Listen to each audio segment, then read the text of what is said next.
these rotten politicos in their places. Good thinking, Clive. I'm glad you approve. The more the merrier, eh? Uncle, assuming Havel and Quentin can solve our problem with the armies, you still haven't mentioned how we might manage the grain shortages. Oh, don't you worry, my boy. The 7 high houses will be seeing to that. They have all agreed to make the most generous of donations. Oh, of course, it did take a little persuasion, but luckily I had some unexpected help. From who? Why, you, my boy.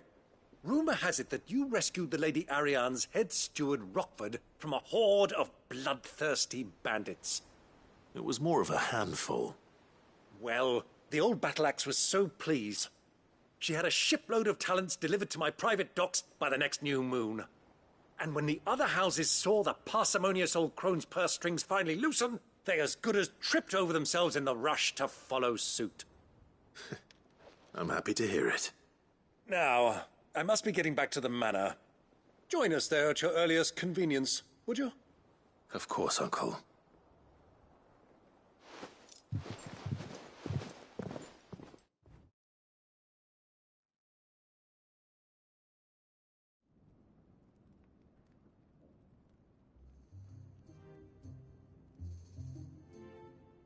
And how, pray tell, will we get that grain to the capital if the roads are still overrun with Akashic?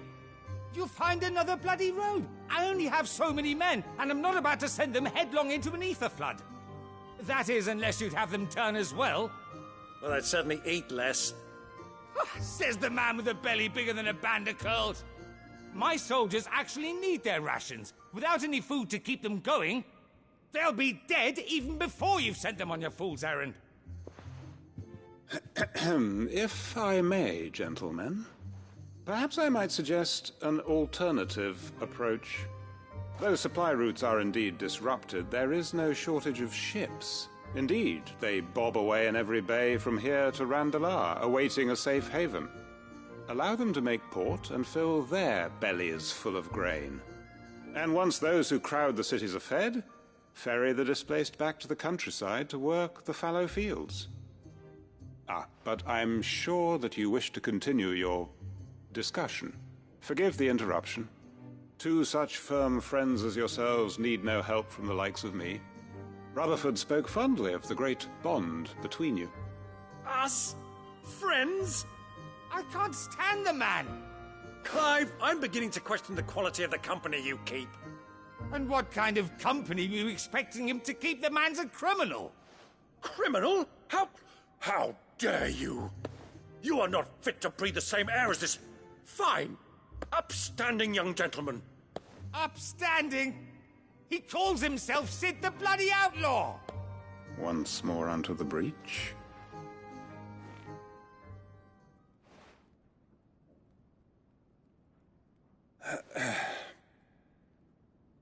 Shall we begin again?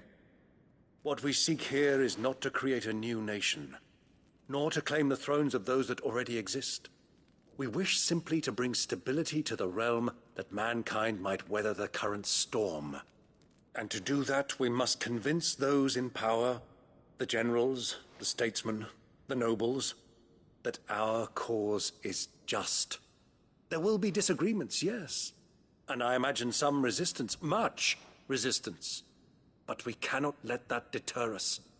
If we show them the path, show them that we walk it ourselves, then I am confident they will follow.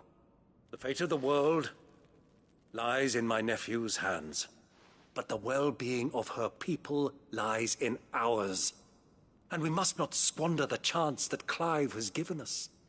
Uncle Byron, Now, with that settled, let's move on to the signing of the Accord. For what great moment in history hasn't been accompanied by a little ceremony?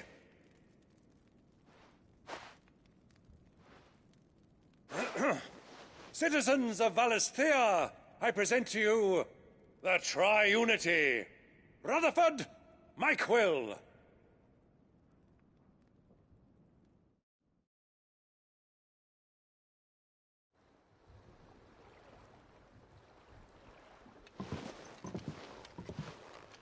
Well, my boy, the stage is set. That it is. This is the role you were born for. Now I ask only that you trust in the talents of your supporting cast. We shall play our parts to the best of our abilities, that you might have the opportunity to shine. The realm needs its Sir Crandall. And there is no better Crandall than you, Clive. I want you to keep this signed accord as proof of our faith in you. I will. Thank you, Uncle.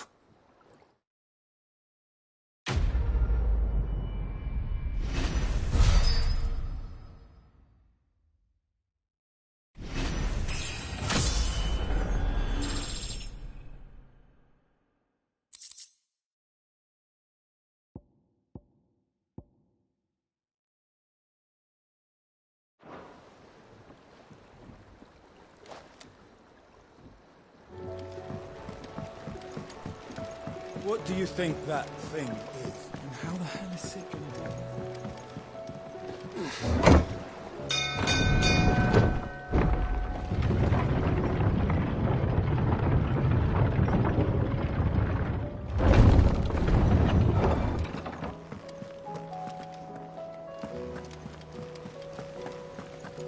There's something about it. You should have seen him. The thing didn't stand a chance.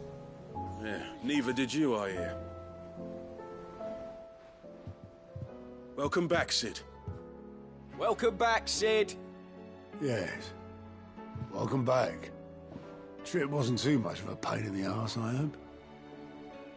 Truth be told, it was me who suggested roping you in to help with the trial.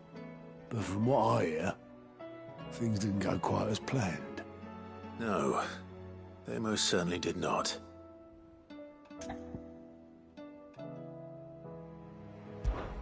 Ember lost his nerve in the face of a beast of prey, but he didn't lose heart. He pressed on, and he achieved his aim.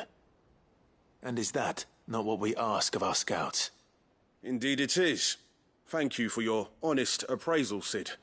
The fact remains, however, that Ember will not always have a battle-hardened warrior on hand to pluck him from the jaws of peril.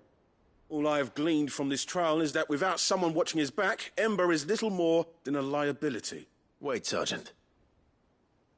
Ember still has much to learn, it's true. And this time he was found wanting. But I'd say he's due a second chance, nonetheless. After all, he did do as you asked. With a bit of hard work, any hand can be made to hold a blade, and any mind can conquer its fears. But a scout's nose is different. You've either got one, or you ain't. And by sniffing out that log, young Ember here has shown he has a conch and a half. Wouldn't do to waste it now, would it? Fine. One more chance. I'll do whatever you ask. I'll spend my days and nights in the pit if I have to. I'll show you. Just you wait. Daft as a brush, that one. But his heart's in the right place. Just like someone else we know. And if you ask me, we've been leaning on him for far too long. That time the curse breakers took some of the weight off his shoulders, I reckon. It couldn't hurt. Just don't tell Gav I said so, will you? I won't have him thinking he's been hard done by. Next thing you know, he'll be asking for a day off. Chance would be a fine thing. Back to work. Forgive me, Sid. This did not play out as I expected. Things rarely do these days. But that's why we need men like Ember more than ever. Men who can make the best out of a bad situation. Remember that. I will, Sid. Thank you.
Welcome to the Patron's Whisper. Is everything we've received and everything promised? You earned this. Best of luck out.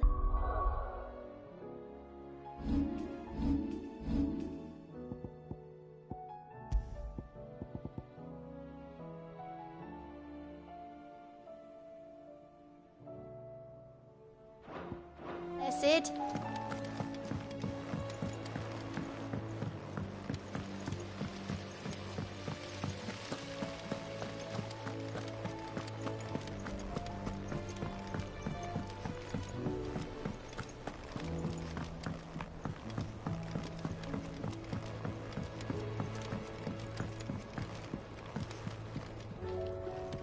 Mid, tell me this is all you need.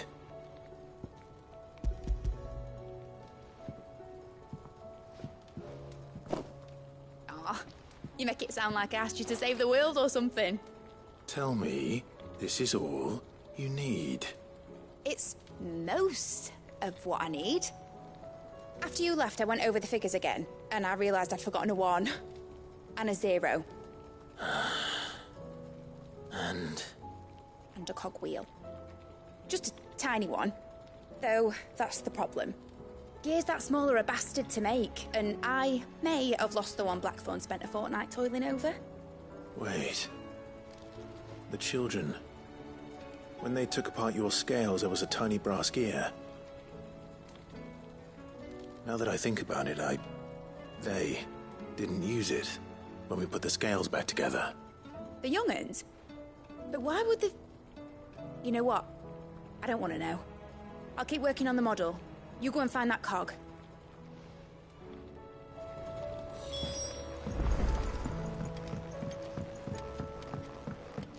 Has Midadol mentioned a new project yet?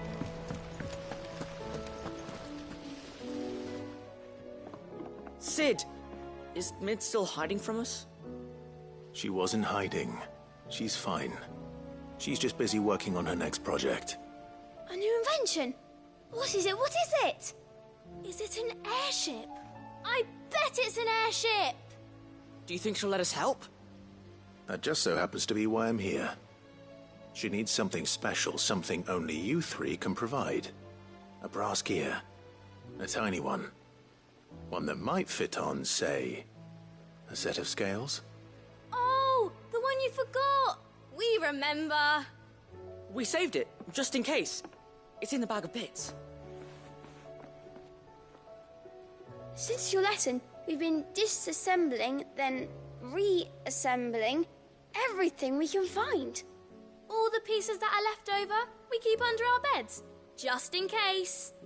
That's good to know. Look! I found it!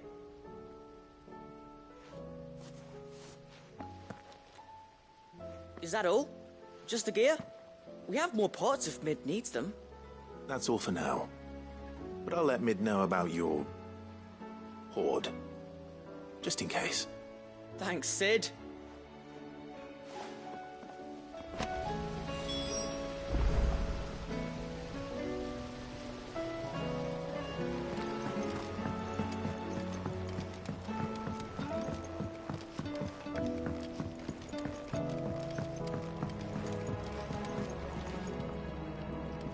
Well, did they have it?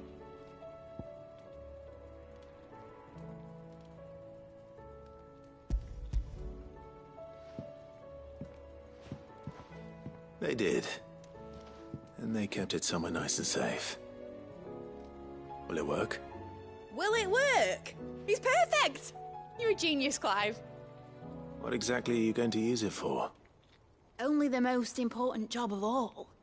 The wings aren't going to move on their own, but with the right cog in the right place. Well, you just wait and see.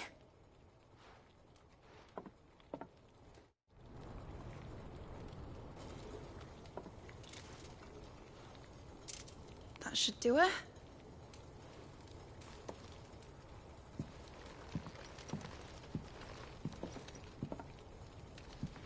Here goes nothing.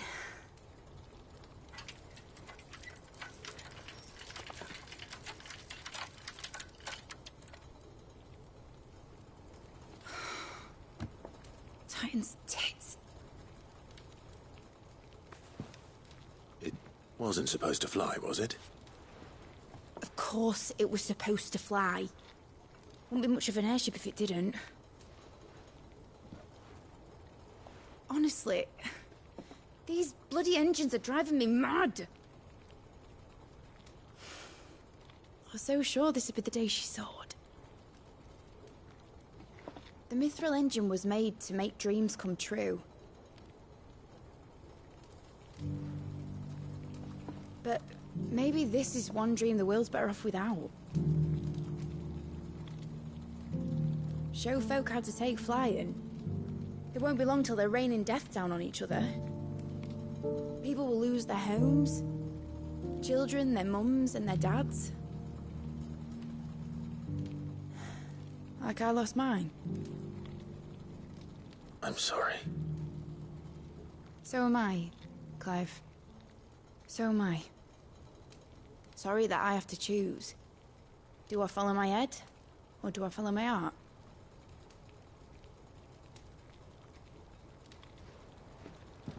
Good question.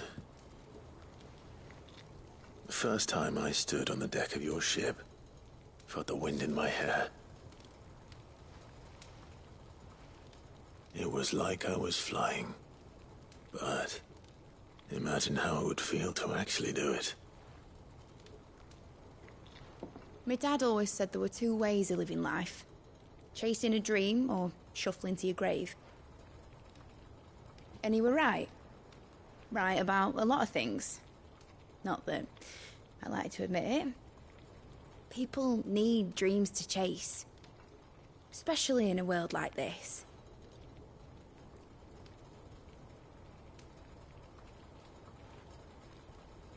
Right. When this is over, I'm gonna take all my Mithril engines to Zemeckis and sling them over the edge. I won't have my dream end up turning into someone else's nightmare. But all that hard work... All that hard work will not be used for war, Jamie. But it ain't like it'll be gone. Tell me, Clive, have you ever been on a treasure hunt? Not since Joshua and I were boys. Why do you ask? Because I'm gonna bury the engine schematics and leave behind a little riddle telling people where to find them. A really hard one, so that only the most dedicated dreamers will ever be able to work it out.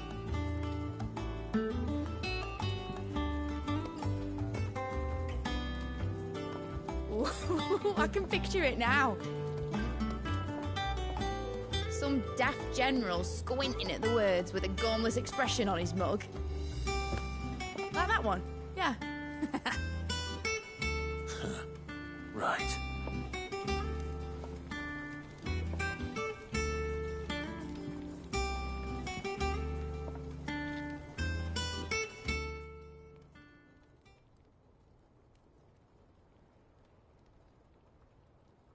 Of course, if I'm putting this engine at the end of a treasure hunt, I'll still need to make it a treasure worth hunting for.